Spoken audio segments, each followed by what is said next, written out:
not enter it. Then he embraced them and blessed them, placing his hands on them.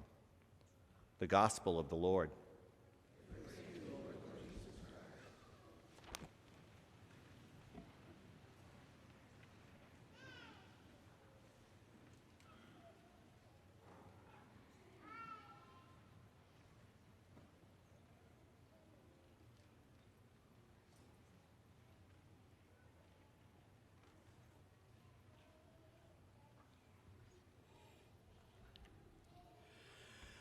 Good morning.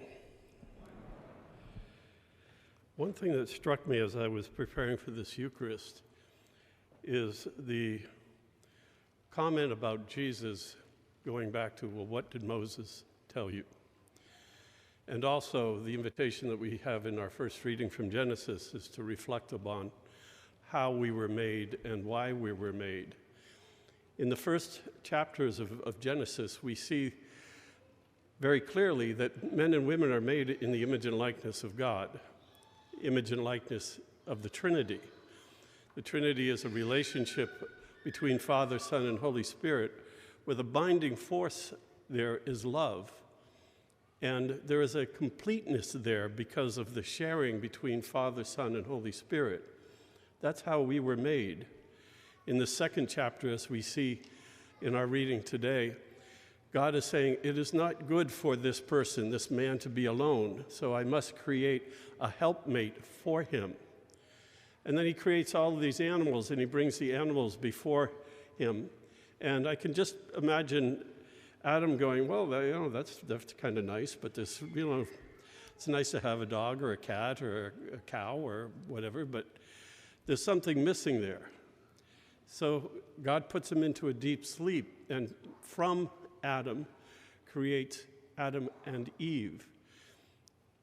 In that, we again have that underlying principle there that it is not good for us to be alone. We are created for relationship. We are created for relationship with God. We are created for relationship with one another. And if we're missing part of that, then there's something that's not quite fulfilling about our own human destiny and our own human identity. So we have this institution of marriage where the two come together and become one flesh.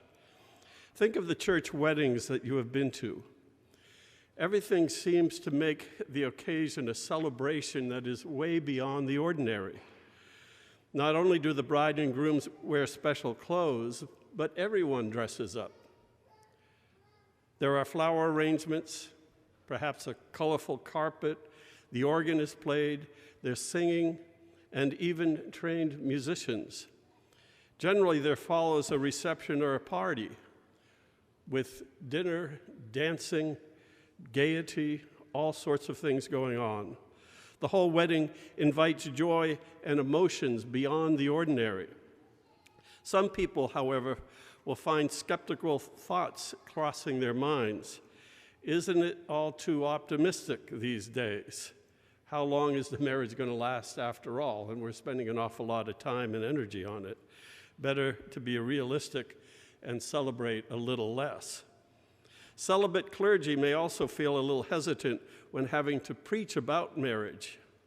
We talked about this the other day, and we said perhaps this would have been a good time for the deacons to preach instead of the friars to preach. The story goes that after listening to a priest preach enthusiastically for over an hour on the joys of marriage, a man in the congregation turned to his wife and children and muttered, "I wish I knew as little about marriage as he does." But primarily as preachers, our responsibility is to proclaim God's truth as received by and taught by the church. Today's gospel wants us to value and to benefit from that special union in love between a man and a woman that is marriage, a union fundamental enough to be made into a sacrament of the church. Marriage is at the same time a basic human institution and an extraordinary relationship, and it contributes to the well-being of the whole of society. Also, because sacraments build up the church, they concern all believers, whether you're married or not. This makes the sacrament of marriage very significant, and not just for the couple who are marrying. Jesus' answers to the Pharisees today recalls what God has done and intended at the very start of all things. He says, from the beginning of creation, this is what is meant to be. What an extraordinary and marvelous outcome, the two becoming one flesh. Our origins are shaped by the sure and guiding hand of God, and his providential plan can be trusted even in the time of weakness and sin. There are those who think that Jesus' teaching about marriage has become kind of out of date these days. It doesn't fit the facts and the experience of so many. Such people forget that the teachings of Jesus not only differed from Jewish law and practice, as mentioned in the gospel, but also from Roman law and culture. Divorce in ancient Rome was very easy, to the point that a famous inscription in praise of a wife who had died after more than 40 years of marriage says that such marriages ending in death and not in divorce were very rare.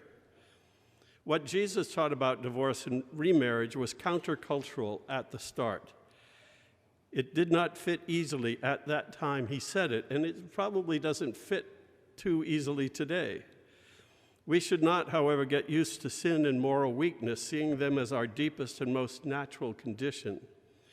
It is goodness and love that are at the heart of all creation. We are made in the image and likeness of God, who is the fullness of love, and marriages are built on that love. On hearing today's gospel, our minds may well start to focus on the issue of divorce and remarriage, but Jesus wants us to discover or rediscover how it was in the beginning, at creation, and to challenge us to live and to love accordingly. So we are not to easily separate what God has joined. Starting from texts in the New Testament itself, the church has developed a nuanced understanding of what God has joined and what it might mean to divide. But discussion of annulments and dissolutions of marriage should not and cannot be the starting point. We are challenged by the ideal of living in love, living in the love that God shares with us, the love that makes us whole. The central and sustaining image is that two spouses become one indivisible flesh. As Jesus says, we must go back to the beginning, to creation, and to help fill our minds and imaginations before we hear the Gospels today is, in fact, what that truth that we hear in Genesis. We are not made to be alone. We are made for relationship. We are made for love, and it's only in relationship of love that we really find our true selves. You should be able to tell Christians by their realism and by their founded belief that God is greater than any weakness or sin. It is fashionable to say that we are all sinners. That's true enough, but that is only part of the truth. We are also repentant sinners. We seek the grace of deeper conversion during the whole of our lives. And as we respond fully to love, we truly do become those people, those men and women that God created us to be. So as we continue with this Eucharist, let us continue to be challenged by God to grow in love, to grow more fully into that man or woman that he created us to be, to share the relationship of love that he wishes to have with us, and to share that relationship of love with our brothers and sisters as well.